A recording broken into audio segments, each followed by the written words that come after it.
As you sit down with high performers, they know them. They can tell you, I do this, this, this, this. And you're like, man, you're on your game. And they're always probably looking to improve it. What I found was they get pissy if they're off it. Yeah, of course. I didn't meditate this morning, and I was like, I was kind of frustrated a little bit. Someone asked me when we were at our meeting today at the Soho House, he was like, how was your meditation? Because he knows I like to meditate. And I was like, I missed this morning. I did yesterday, but I missed this morning. It's agitating when I miss one of my habits. Yes. It's like, I need to get up earlier. And yeah. That is exactly what you just said. It really agitates high performers when they're off their energetic habits. Absolutely. The third big personal habit, which, by the way, I've been teaching high performance for a decade. We have the #1 seminar on that and the #1 online course. And I was wrong. I never knew this was a thing, and you're going to laugh. He's like, duh, dude, I could have sat you down. But I just didn't know. I taught it as like subtext, but I didn't know it was the thing. And that is high performers raise necessity. And what that means is they raise the necessity of performance in their mind before each performance. They say, I got to do great. And they give themselves reasons why. Know your why is nice. Know your why and give yourself edge for it. The most important thing, I think, is to be in love with the doing, with the verbs, the actual acts, the if you want to talk in sports terms, the dribbling, the shooting, the practice. Yeah. But the sharing is another. There's always a sort of like generosity in the making, in a sense, just because you're like, I don't know if it's generosity. Sharing is about generosity. It's about, and maybe that's what it is. Maybe it's putting yourself into your craft enough that you come up with something that you genuinely feel like needs to be in the world. This is a topic I'm really passionate about right now. I believe self-doubt is one of the biggest killers to anyone's dreams. Yeah. So how does someone develop self-confidence and sustain it with the ever-going changes and stresses and uncertainties that always come up? Yeah. Once you reach a certain level, there's a new uncertainty. Yeah. So I think it's ironic that we call it self-confidence, because I don't, for one, think it comes from the inside. I think our self-confidence comes from the outside, right? You mean that's the wrong way of going about it, or you think that's where it comes from in general? We are being misdirected by the name. When we say build your self-confidence, that's the instruction is saying go inside, look inside oneself. Mm-hmm. But I think that's a false direction. Children aren't born self-confident. Their confidence is built from their parents and their friends and their teachers, where they're rewarded when they do well and they're pushed when they fail, when they can do better. Simply, we know this, that simply telling kids that they're great all the time actually doesn't build self-confidence, actually does the total opposite, right? And I, for one, I can tell you, in my own experience, my own self-confidence 100% comes from the relationships that I have. It's not some deep internal fortitude. A world-famous trapeze artist is not going to try a brand new death-defying act for the first time without a net. So it's the people in my life. It's when I do doubt myself that somebody says, "You got this." When somebody says, "I believe in you." When somebody says, "No matter what happens, whether it succeeds or fails, I'm going to be by your side." That's when I have the confidence to do difficult things. Wow. Right? I don't have some natural battery that just right. That to me is bravado. Yeah. I don't know if that's self-confidence. Being a huge risk taker is not an indication of self-confidence to me. Jumping out of a plane and jumping out of a plane with a parachute are two different things, right? Right.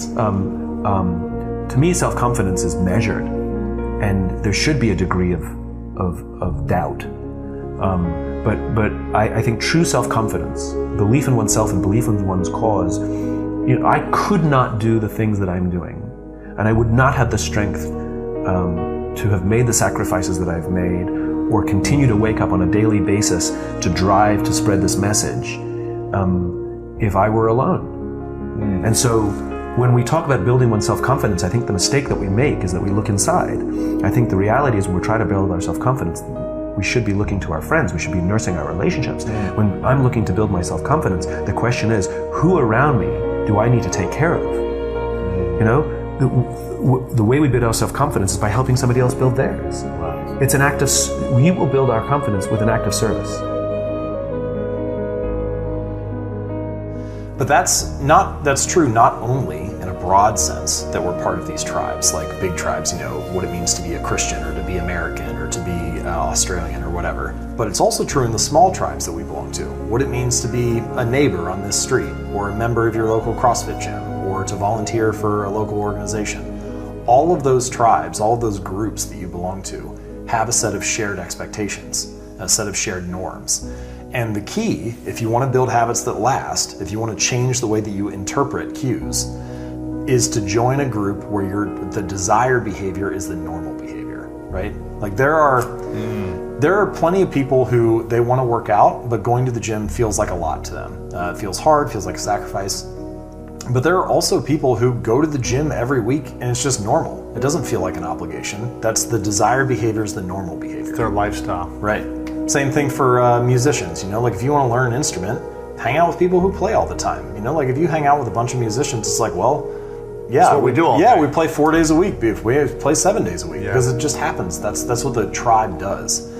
The caveat to this, and the thing that I don't see people mention a lot, is that the reason social norms influence our behavior so much is because we want to belong to the tribe. We want to be friends with those people. And so we don't want to lose the friendship or lose belonging over violating the norms.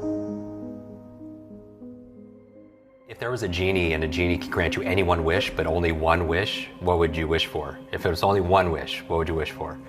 You know, most people would say money or this or that, but you think learning is the key? I mean, I think a lot of people. I think being the Matrix, like downloading the Matrix. Yeah.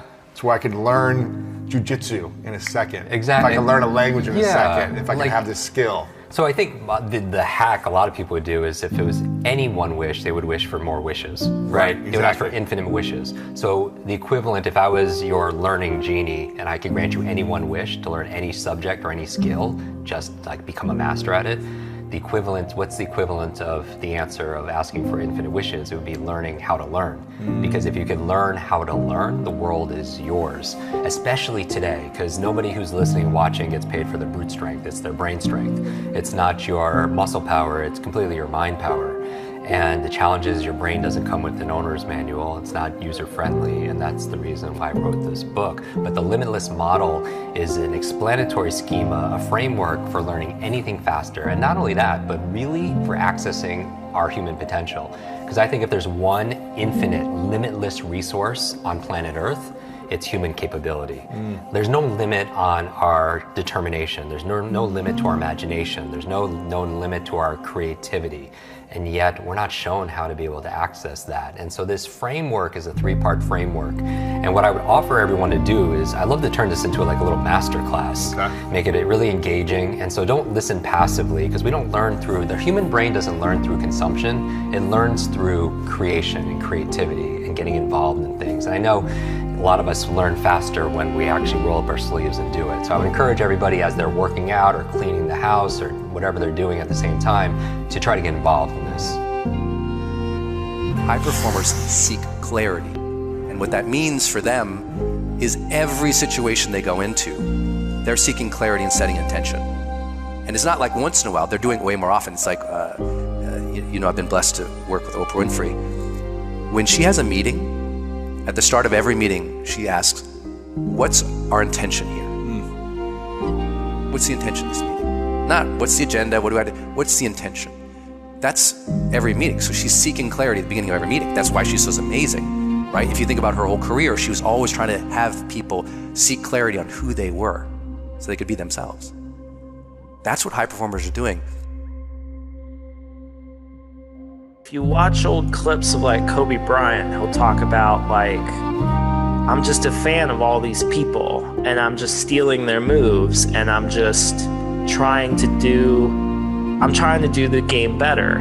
And Kobe's he was one of those guys that grew up with VHS tapes, which makes it completely, the way I've had it explained to me is it's like when you can watch replays of other players, famous players, and watch their moves, you can study on the couch. Yeah. As a player, you don't have to be like up against them and that idea that you're a fan first, that you ingest all this stuff first and you take it in and it mixes around, and then through your practice, all that stuff comes gushing out eventually, and it comes out in it's like a gumbo in your head. You're just adding stuff and eventually you ladle it out and it's something new.